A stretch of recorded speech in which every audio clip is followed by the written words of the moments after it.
ಹಾಗೆ ಗೌತಮಿ ಅವ್ರ ಮೇಲೆ ನಿಮ್ಗಿರುವಂತಹ ಅಭಿಪ್ರಾಯ ಹೆಂಗಿದೆ ಅಂದ್ರೆ ತುಂಬಾ ಕಾಮ್ ಆಗಿರ್ತಾರೆ, ಕೂಲ್ ಆಗಿರ್ತಾರೆ, ಕೆಲವೊಂದ್ಸಲ ಅದು ಫೇಕ್ ಅನ್ಸ್ಬಿಡುತ್ತೆ, ಓವರ್ ಆಕ್ಟ್ ಮಾಡ್ತಿದಾರೇನೋ ಅಂತ ಕೂಡ ಅನ್ಸ್ಬಿಡುತ್ತೆ. ಸೊ ಬಿಗ್ ಬಾಸ್ ಮನೆಯಲ್ಲಿ ನಿಮ್ಗೆ ಅವ್ರ ಮೇಲಿರುವಂತಹ ಅಭಿಪ್ರಾಯ ಏನಾಗಿತ್ತು? ಸ್ಟಾರ್ಟಿಂಗ್ ಒಂದಷ್ಟು ವಾರಗಳು ಹೌದು, ಅವರೇ ಹೇಳಿದ ಹಾಗೆ ತುಂಬ ಪಾಸಿಟಿವ್ ಆಗಿ ನಗ್ನಗ್ತಾ ಎಲ್ಲ ಸಿಚುವೇಶನ್ಗಳನ್ನ ಡೀಲ್ ಮಾಡ್ತಾಯಿದ್ರು. ಬಟ್ ಅವರ ಆಟನ ಬದಲಾಯಿಸ್ಕೋಬೇಕು ಅನ್ನೋ ಟೈಮಲ್ಲಿ ಕರೆಕ್ಟ್ ಟೈಮಲ್ಲಿ ಬದಲಾಯಿಸ್ಕೊಂಡ್ರು ಅನ್ನೋದಿದೆ. ನಂಗೆಲ್ಲೂ ಫೇಕ್ ಅನ್ನೋ ವಿಚಾರ ನನ್ನ ಮನ್ಸಿಗಂತೂ ಬಂದಿಲ್ಲ. ಅವರು ಫೇಕಾಗಿ ಯಾವತ್ತೂ ನಡ್ಕೊಂಡ್ರು ಅನ್ನೋದು ನನ್ನ ಮನ್ಸಿಗೆ ಬಂದಿಲ್ಲ. ಬಟ್ ಆಟನ ಕರೆಕ್ಟ್ ಟೈಮಲ್ಲಿ ಬದಲಾಯಿಸ್ಬೇಕು, ನಾನು ಹಿಂಗಿದ್ರೆ ಆಗಲ್ಲ, ನನ್ನನ್ನು ತುಳಿದು ಬಿಡ್ತಾರೆ ಅನ್ನೋ ಟೈಮಲ್ಲಿ ಅವ್ರ ಆಟನ ನಿಧಾನವಾಗಿ ಬದಲಾಯಿಸೋದಕ್ಕೆ ಶುರು ಮಾಡಿದ್ದಾರೆ.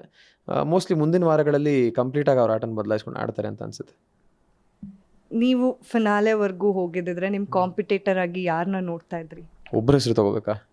ಅಯ್ಯಪ್ಪ, ಒಂದ್ ಕಡೆ ಸುದೀಪ್ ಸರ್ ಕೈಯಲ್ಲಿ ನಿಮ್ ಕೈ, ಇನ್ನೊಬ್ರು ಪಕ್ಕದಲ್ಲಿ ಯಾರಿರ್ಬೋದು? ಹನುಮಂತ. ನಾನು ನೆಕ್ಸ್ಟ್ ಕ್ವೆಶ್ಚನ್ ಹನುಮಂತ ಬಗ್ಗೆನೇ ಕೇಳೋಳಿದ್ದೆ.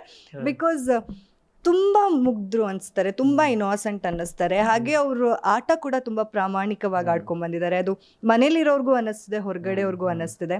ಸೊ ಅವರು ನಿಜವಾಗ್ಲೂ ಅಷ್ಟು ಇನೋಸೆಂಟಾ? ಬಿಕಾಸ್ ಹೊರಗಡೆ ಕೂಡ ತುಂಬಾ ಜನಕ್ಕೆ ಅದೊಂಥರ ಡೈಲಮಾ ಇದೆ, ಹೌದಾ ಇವರು ಇನೋಸೆಂಟಾ ಅಲ್ವಾ ಅನ್ನೋದು. ನಿಮ್ಗೇನು ಅನ್ಸುತ್ತೆ? ಆ್ಯಕ್ಚುಲಿ ಇನೋಸೆನ್ಸ್ ಅನ್ನೋದಕ್ಕಿಂತ ತುಂಬ ಚಾಲಾಕಿ ಇದ್ದಾನೆ ಹನುಮಂತ. ಇನೋಸೆನ್ಸ್ ಹೌದು ಕೆಲವು ವಿಚಾರಗಳಲ್ಲಿ, ಅಂದರೆ ನಾವುಗಳು ಏನೋ ಒಂದಷ್ಟು ಓವರ್ ದ ಟಾಪ್ ಮಾತಾಡೋ ವಿಚಾರಗಳಲ್ಲಿ ಅವ್ನಿಗೆ ಅರ್ಥ ಆಗಲ್ಲ, ಹೌದು ಅದನ್ನು ಇನೋಸೆನ್ಸ್ ಅಂತ ಅನ್ಕೋಣ. ಬಟ್ ಆಟ ಅಂತ ಬಂದಾಗ ಮನೇಲಿ ತುಂಬ ಚೆನ್ನಾಗಿ ಅರ್ಥ ಮಾಡಿಕೊಂಡು ನೇರವಾಗಿ ಅನಿಸಿದ್ದನ್ನು ಹೇಳ್ತಿರೋ ವ್ಯಕ್ತಿ ಹನುಮಂತ. ಸೊ ಹಾಗಾಗಿ ಅವನ ವಿಚಾರದಲ್ಲಿ ನನಗೆ ತುಂಬ ಖುಷಿ ಇದೆ.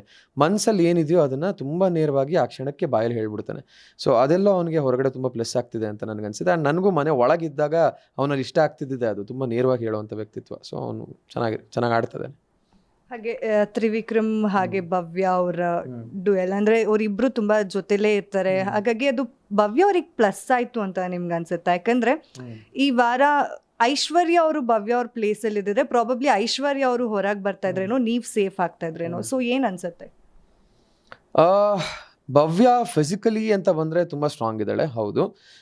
ಬಟ್ ನನಗೆ ಆ್ಯಸ್ ಅ ಕೋ ಕಂಟೆಸ್ಟೆಂಟ್ ಅಥವಾ ಮನೇಲಿದ್ದ ಒಬ್ಬ ಸದಸ್ಯನಾಗಿ ತ್ರಿವಿಕ್ರಮ್ ಜೊತೆ ಇರೋದಕ್ಕೆ ಭವ್ಯ ಸೇವ್ ಆಗ್ತಿದ್ದಾಳೆ ಅಂತ ನಾನು ನಂಬಲ್ಲ. ಬಟ್ ಎಲ್ಲೋ ಆ ಶ್ಯಾಡೋಯಿಂದ ಹೊರಗಡೆ ಬಂದರೆ ಅವಳು ಬಾಟಮ್ 2ಗೆ ಬರೋ ತಪ್ಪುತ್ತೆ. ಅವಳು ಟಾಪಲ್ಲೇ ನಾಮಿನೇಟ್ ಆದರೂ ಟಾಪಲ್ಲೇ ಸೇವ್ ಆಗ್ತಾ ಹೋಗ್ತಾಳೆ. ಅದನ್ನು ಅವಳು ಈ ವಾರ ಕಂಡುಕೊಂಡಿದ್ದಾಳೆ, ಹೌದು ನನ್ನ ಇಂಡಿವಿಜುವಲ್ ಆಟನ ಆಡಬೇಕು ನಾನು ಅಂತ ಕಂಡುಕೊಂಡಿದ್ದಾಳೆ. ತುಂಬ ಚೆನ್ನಾಗಿ ಆಡ್ತಿದ್ದಾಳೆ. ಆ್ಯಂಡ್ ಆ ಒಂದು ಸ್ಟೇಟ್ಮೆಂಟ್ ಇದೆಯಲ್ಲ, ತ್ರಿವಿಕ್ರಮ್ ಜೊತೆ ಇದ್ದರೆ ನಾನು ಸೇವ್ ಆಗಿಬಿಡ್ತೀನಿ, ಫಿನಾಲೆಗೆ ಹೋಗ್ಬಿಡ್ತೀನಿ ಅಂತ, ಖಂಡಿತ ಸುಳ್ಳದು, ಹಾಗಿಲ್ಲ. ಗ್ಯಾರಂಟಿ ನ್ಯೂಸ್, ಸುದ್ದಿ ಖಚಿತ, ನ್ಯಾಯ ನಿಶ್ಚಿತ.